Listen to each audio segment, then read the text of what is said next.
It's the end of the year, and you know what that means. It's time to talk about the best films of 2025. Like I mentioned in the worst films of 2025 video, link in the description, this year has been quite a roller coaster, but good stuff has come out of it. For starters, the MCU seems to be making a comeback with Thunderbolts and Fantastic Four First Steps, making a surprisingly positive impact on the fans. And DC seems to be making a comeback as well, with Superman being one of the most talked about films of the year, and it's starting anticipation for the newly rebooted DCU, helmed by James Gunn and Peter Safran. Sinners made a huge impact on the box office this year, with it being one of the few original films to make waves in the film industry. And horror is still growing in popularity, with many horror filmmakers becoming household names like the Philippo brothers, Zach Kreger, and YouTuber Chris Stuckman, who released his first feature film after years of anticipation. Now keep in mind that this list is my opinion, and I also didn't watch every film that came out this year, and there are films that I missed out on that may or may not have ended up being on the list, like Bognia, Caught Stealing, Die My Love, Sentimental Value, or The Smashing Machine. But with all that out of the way, let's begin our list.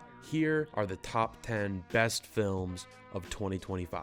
At number 10, we have Bring Her Back, directed by the Philippo brothers. I was a huge fan of Talk to Me, so naturally, I was excited to see their next film, Bring Her Back, and it did not disappoint. I'd honestly say this is better than Talk to Me. The tone of this film just feels way more mature, grounded, and twisted than their previous film. This film is shot incredibly, with some amazing attention to detail in the production regarding story beats being set up. And Jenna Wren Phillips did a fantastic job. This kid is really good at playing a little freak. But that's not to say that the others did not do a good job, as Sora Wong and Billy Barrett were also great. But I have to give props to Sally Hawkins as well. Even though we, as the audience, know that she is evil, she still plays it straight up until the reveal. There's just a nasty vibe to this film that I really dig. I'm excited to see what else the Philippo brothers are cooking. You can watch Bring Her Back on HBO Max. At number 9, we have Eddington, written and directed by Ari Aster. Ari Aster is one of the best filmmakers working today, with some classics like Hereditary and Midsommar, and in my humble opinion, I thought Beau is Afraid was very underrated. But is this film as good as them? Nah.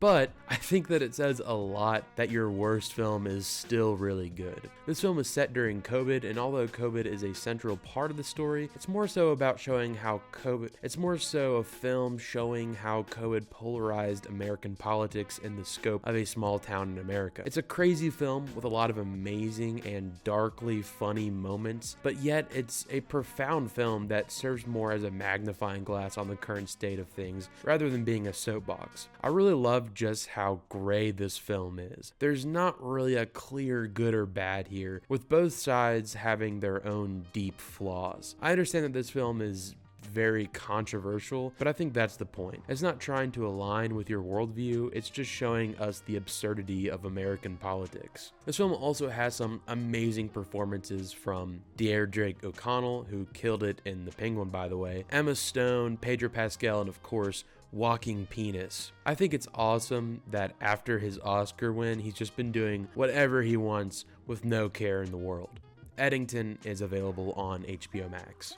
At number 8, we have Warfare, written and directed by Alex Garland and Ray Mendoza. Yet another politically polarizing film that I really like. This film takes place all in one day and follows only one group of people, yet its statement on America's war on Iraq is very poignant and true. It's hard to make an anti-war film without somewhat glorifying the war, but I think this is the closest you can get to an anti-war film. This does feel like a war film, but it's also just more like a horror film, with the violence and chaos feeling extremely visceral and unsettling. This is hoisted by the incredibly realistic sound design and some haunting performances, especially by Joseph Quinn. You will not find a cool, yeah brother film here. This is a haunting and tragic film about a war started by paranoia and profit. Although you never get to know the backstory of these characters, they're written so strongly that each person feels distinct and has a strong sense of character. And the ending truly captures the pure tragedy tragedy of the war.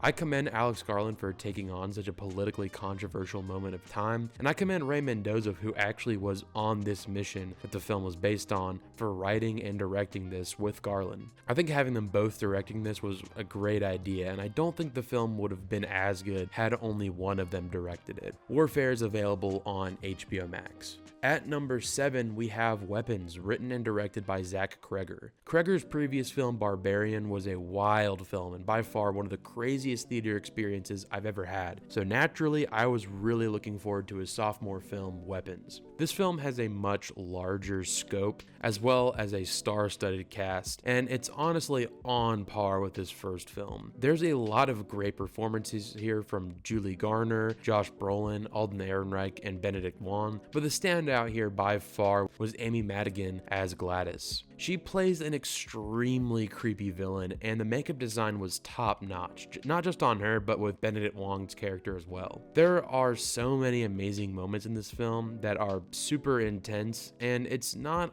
always because of the supernatural elements. I think of the scene with the cop in particular, which I won't spoil here. There's also some amazing cinematography and color grading at work here that is used to boost the story, and how the film is able to balance comedy and horror is just beyond me. Like, one scene will start out creepy but then will end funny, or vice versa. It just has an amazing balance of tone. On top of that, I love the story structure with the film bouncing around different characters' perspectives of the same events that adds more context to the situation. Zach Cregger is starting to become one of my favorite filmmakers working today, and you can watch Weapons on HBO Max. At number 6, we have Superman, written and directed by James Gunn. Superman was my most anticipated film of the year, and it did not disappoint. I think it goes without saying that James Gunn is the best filmmaker in the superhero genre with his work in both DC and Marvel, but Gunn normally dabbled in the comedy side of things. Not to say he can't be dramatic, but more often than not, he sticks to comedy. But this is not a comedy, and the film is overwhelmingly heartwarming and hopeful. I'm really happy this film made the impact that it did, because I think this is the movie we all needed in these uncertain times. The casting here is just perfect. Skylar Gisato as Jimmy Olsen, Maria Gabriela De Ferra as the engineer, Nathan Fillion as Guy Gardner, Green Lantern, Isabel Marcet as Hawkgirl, Eddie Cathege as the scene stealer Mr. Terrific. But the three castings that mattered the most were Rachel Brosnahan as Lois Lane, Nicholas Hoult as Lex Luthor, and of course David Cornsweet as Clark Kent / Superman. Cornsweet's performance was amazing, and what he and James Gunn did for Superman is on the same level as what Matt Reeves and Robert Pattinson did for Batman, which is bring the character back to their roots while modernizing them. After years of evil Supermans and people thinking that Superman is lame, he's finally back in the limelight, and this is this generation's Superman. He's humble and kind, but is also superhuman. He doesn't feel like a god amongst men, but rather a man who's been given extraordinary power and chooses to use it for good. That is my Superman. There's just so many amazing moments in this film, like the kaiju fight, or the Superman and Ultraman fight, or the interview scene. Like, there's just so many moments to talk about here, and I'm really excited to see what Gunn and Safran has in store for us with this new DCU. You can watch Superman on HBO Max. At number 5, we have Sorry Baby, written, directed, and starring Eva Victor. I was honestly surprised by how much this film affected me. It's a simple film that just touches on a very dark and heavy subject in a way that is both meaningful but also lighthearted. This film will have you tearing up and then chuckling in the same scene. This film has a human element to it that I absolutely adored. Eva Victor's performance was just beautiful and vulnerable, and her chemistry with Naomi Ackie was amazing. There's one scene in particular involving a character we've not met, so this is just some random guy that just feels like a big hug. It's just really wholesome and it feels good. I'm really looking forward to see what Eva Victor has for us going forward, because this is an amazing directorial debut. Sorry Baby is available to watch on HBO Max. At number 4, we have 28 Years Later, directed by Danny Boyle. This is one of my most anticipated films of the year. 28 Days Later is one of my favorite films, and I even enjoyed 28 Weeks weeks later. Plus, the marketing for this film was insane, probably one of the best marketing campaigns I've ever seen. But the movie is actually fantastic as well. Despite Danny Boyle no longer being a young man, this film still has that energy that the first one had, with some crazy cinematography. I just loved how off the walls and nuts this movie got, and yet it still has these quiet and intimate moments. Aaron Taylor Johnson, Ralph Fiennes, and Jodie Connor were all fantastic, but Alfie Williams as Spike really stole the show here. He's extremely talented and acted just as good as all of the legends that are in this film. I'm a big fan of the universe of 28 because most zombie apocalypse stories have the disease spread across the entire world, but here it's just retained to the UK, and I find that extremely cool, especially for this film because the entire world has moved on, whereas the UK is stuck in 2002, and it makes for some funny moments as well as some good commentary on how this town that Spike is in is reverting back to this barbaric era of history, and most people today think that's how it should be. I also love the zombies and how they evolved over the years. It made for some very interesting developments in the story as well as some awesome scenes. Cannot wait to see where the story goes from here. You can watch 28 Years Later on Netflix. At number 3, we have Frankenstein, written and directed by Guillermo del Toro. Despite Frankenstein being one of the most iconic characters of all time, there's a shocking amount of people who either aren't aware or haven't read Mary Shelley's original novel. There have been many adaptations to her amazingly existential and compelling novel, but none seem to capture the essence of what her book is. This is honestly the closest any adaptation has been to the original Mary Shelley novel. This film does add some of its own stuff, but I feel as though it adds to this particular version of the story. The production design and makeup here was fantastic as well. This film is just visually stunning. Oscar Isaac, Jacob Elordi, and Mia Goth were all fantastic, and Jacob Elordi in particular as Frankenstein's monster was amazing. At face value, I didn't think he had what it took to be this iconic character, but man, was I wrong. I think what threw me off was his baby face, but to be honest, I think that's what elevated this character. He's innocent, and he had life thrusted onto him and is rejected by the world because of his monstrous looks. And Oscar Isaac is so good as well. He starts out as someone you're rooting for, but as the film goes on, you kind of start to hate him. And Mia Goth brings a lot of heart and humility to this film by treating the monster as a person. I'm really glad this wonderful story has finally been done justice. Frankenstein is available to watch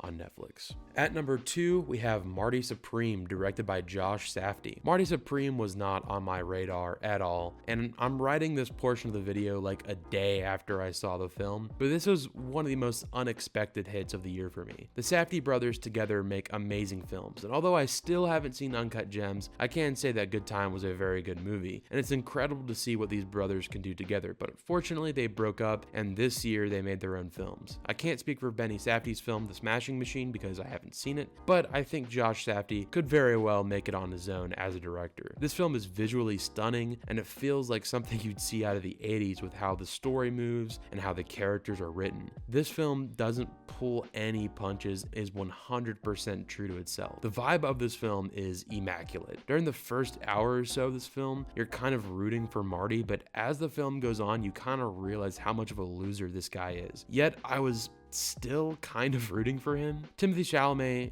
was incredible along with Gwyneth Paltrow and Kevin O'Leary and Tyler the Creator. But to me, the standout performance was Odessa Azion. She gave an incredible performance, and her character, Rachel and Marty, were made for each other in all the wrong ways. But I'm excited to see what Odessa does after this. During the final scene, my heart was pounding.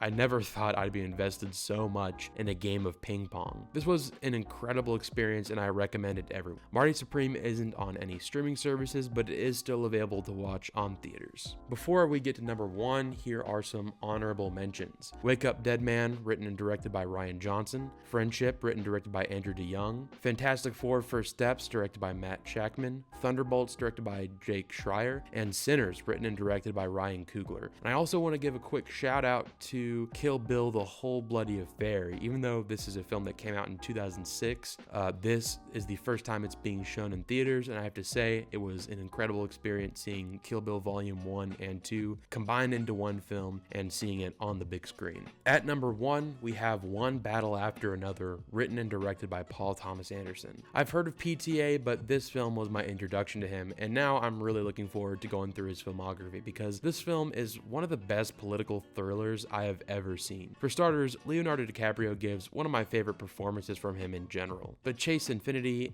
Tiana Taylor, and Benicio del Toro were also great, but it goes without saying that Sean Penn is the true star of this film. He gives the most memorable performance of the year, and he better get an Oscar for this role. Visually, this film is insane as well, with the chase scene being mesmerizing. The score is also incredible, with it adding a lot to the chaos. This film just puts a mirror to modern day America, and I don't think you can watch this film without seeing just how real it is. But at its core, this is a film about a father trying to find his daughter, and I think that simplicity makes the nuances of this film more accessible. This is truly worth the hype, and I recommend all of you check it out. One Battle After Another is available to watch on HBO Max. Well, those are my top 10 favorite films of 2025. I hope you enjoyed this video. Please be sure to like, comment, and subscribe if you haven't already. Be sure to check out my top 10 worst films of the year video. Link to that will be in the description. And also keep an eye out for my top 10 most anticipated films of 2026 video.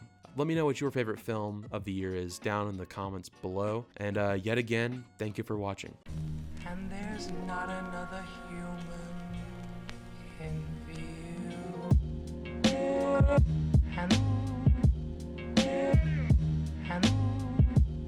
Yo, this guy right here.